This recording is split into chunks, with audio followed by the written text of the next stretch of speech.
पहलगाम हमले का इंतकाम जारी है। एक एक करके पहलगाम के दरिंदों को, आतंकियों के घरों को ध्वस्त किया जा रहा है और आतंकियों की कमर तोड़ने की जो कार्रवाई है वो बेहद रफ्तार पकड़ चुकी है। आतंकियों को पकड़ने के लिए सर्च ऑपरेशन के साथ साथ कार्रवाई में अब तक 9 दहशतगर्दों के जो घर हैं वो जमींदोज हो चुके हैं और 24 अप्रैल को 2, 25 अप्रैल को 3 और बीती रात 4 आतंकियों के घरों को मिट्टी में मिला दिया गया। शोपियां में आतंकी अदनान शफी का घर ढाया गया। कुपवाड़ा की बात करें तो आतंकी फारूक अहमद के घर को गिराया। बांदीपोरा में आतंकी जमील अहमद शीर का घर गिराया गया। वहीं त्राल में आतंकी आमिर नजीर वानी का मकान ध्वस्त किया गया। ये चेहरे भी हम आपको दिखा रहे हैं कि किस तरीके से अब तस्वीर बन रही है। 25 अप्रैल की रात को शोपियां में शाहिद कुटे का घर गिराया गया। पुलवामा में एहसान उल हक के घर पर एक्शन हुआ और कुलगाम में आतंकी जाकिर गनी का भी घर गिर चुका है। आतंकियों के घर गिराने की कार्रवाई 24 अप्रैल से शुरू हुई और सबसे पहले अनंतनाग के आदिल गुरी के घर को उड़ाया गया था। फिर त्राल में आसिफ शेख के घर को मिट्टी में मिलाया गया। मतलब साफ है कि हिसाब अच्छे से हो रहा है और यह हिसाब जारी रहेगा और यही हिसाब देकर पाकिस्तान कांप रहा है।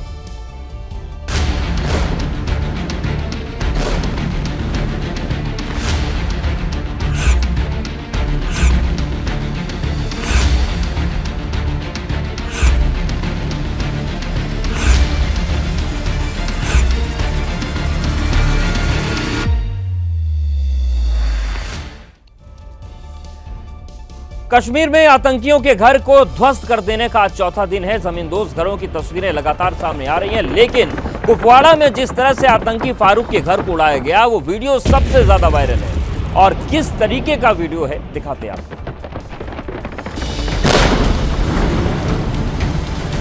पहले दक्षिणी कश्मीर में आतंकी आदिल का घर उड़ाया, फिर उत्तरी कश्मीर में आतंकी फारूक के घर को ब्लास्ट कर जमींदोज कर दिया। आतंकी फारूक का घर कुपवाड़ा के तीदवा इलाके में। एक ही धमाके में घर के परखच्चे उड़ गए।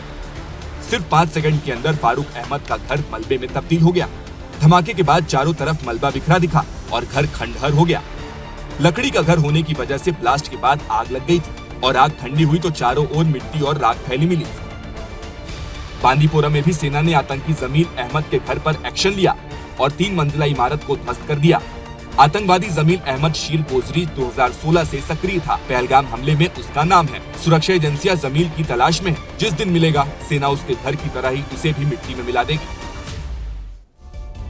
सेना और जम्मू कश्मीर पुलिस आतंकियों पर कहर बनकर टूट पड़ी है। 24 अप्रैल को त्राल में आसिफ शेख का मकान ध्वस्त किया गया। 26 अप्रैल की रात में उसी त्राल में आतंकी आमिर नजीर वानी का मकान गिराया गया। शोपियां में भी 2 आतंकियों के कुकर्मों का हिसाब किया जा चुका है।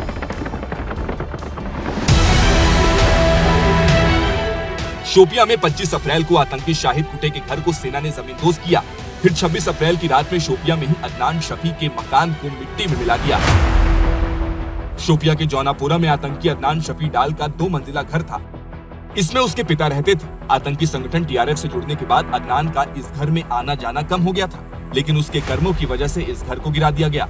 उसके बाद जो है इस इलाके में जो है लगातार सिक्योरिटी फोर्सेस जो है चाक व चौबंद जो है वो नजर आ रहे हैं और आप देख सकते हैं किस तरह सिक्योरिटी फोर्स के एहलकार जो है यहाँ पे तायनात है। यहाँ से एक रेलवे ट्रैक भी गुजरता है, यानी बानिहाल बारामूला रेलवे ट्रैक। इस पे भी जो है सिक्योरिटी फोर्सेस ने अपनी जो इजाफी नफरी है उनको तायनात किया है।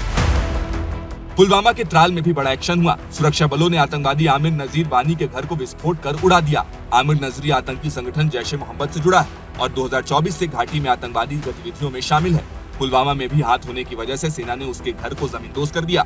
इससे पहले त्राल में ही 24 अप्रैल को आतंकी आसिफ शेख के घर को जमींदोज कर दिया था।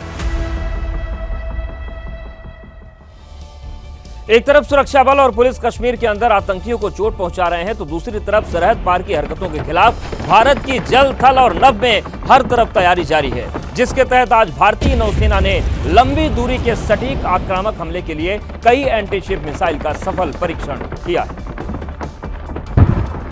ये आतंकियों को पालने वालों को खुली चुनौती है। ऐसे ही आसमान में उठेंगे और फिर खाक में मिला देंगे। थल, नभ और जल दुश्मन को हर मोर्चे पर इसी तरह नेस्तनाबूद करने का ये भारतीय नौसेना का होमवर्क है। जहाज से लॉन्च होने के बाद मिसाइल ने अपना टारगेट पहचाना और फिर उसका पीछा किया। मिसाइल जिस चीज का पीछा कर रही है वो अपनी दिशा बदलती है तो मिसाइल भी दिशा बदलती है और आखिरकार मिसाइल अपने लक्ष्य को भेद कर ही अरब सागर में गिरी। भारतीय नौसेना के इस वीडियो से पाकिस्तान में हड़कंप है। अरब सागर में नौसेना के जंगी जहाजों ने दिखा दिया कि हिंदुस्तान किस तरह से तैयार है। नौसेना के जहाज जब अरब सागर में उतरे तो हर तरफ हलचल मच गई। नौसेना ने कई एंटी शिप मिसाइल फायरिंग की। इस एंटी शिप फायरिंग ड्रिल में ब्रह्मोस मिसाइल को भी शामिल किया गया। नौसेना की यह तैयारी प्लेटफॉर्म, सिस्टम और चालक दल की तैयारी को परखने के लिए की गई थी ताकि दुश्मन को सबक सिखाने का जैसे ही आदेश मिले इसी तरह से दुश्मन को पलक झपकते खाक में मिला दिया जाए। भारत ने अभी असली ऑपरेशन शुरू भी नहीं किया, उससे पहले ही पाकिस्तान के सुर ढीले पड़ गए। कल तक परमाणु बम की धमकी देने वाला पाकिस्तान अब पारदर्शी जांच के लिए तैयार हो गया है तो दूसरी तरफ आतंक की पूरी नर्सरी भी गिड़गिड़ाती हुई नजर आ रही है।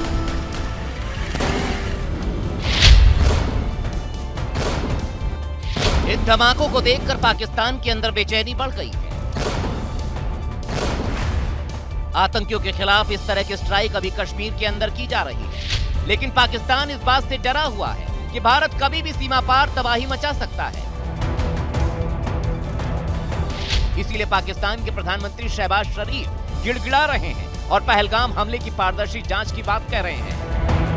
As a responsible country, Pakistan is open to participate in any neutral, transparent and credible investigation.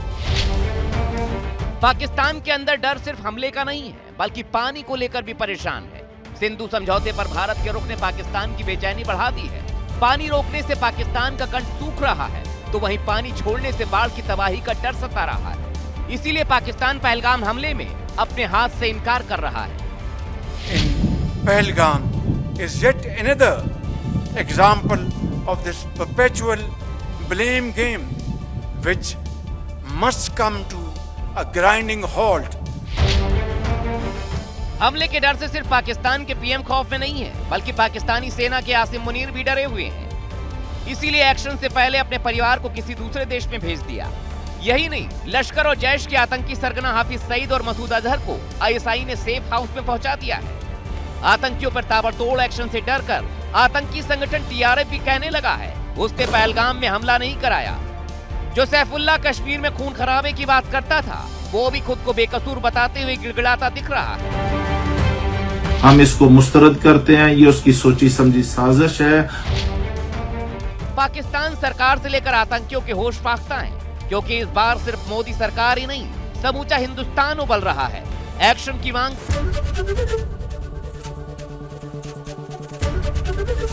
ABP Ganga, खबर आपकी, जुबान आपकी।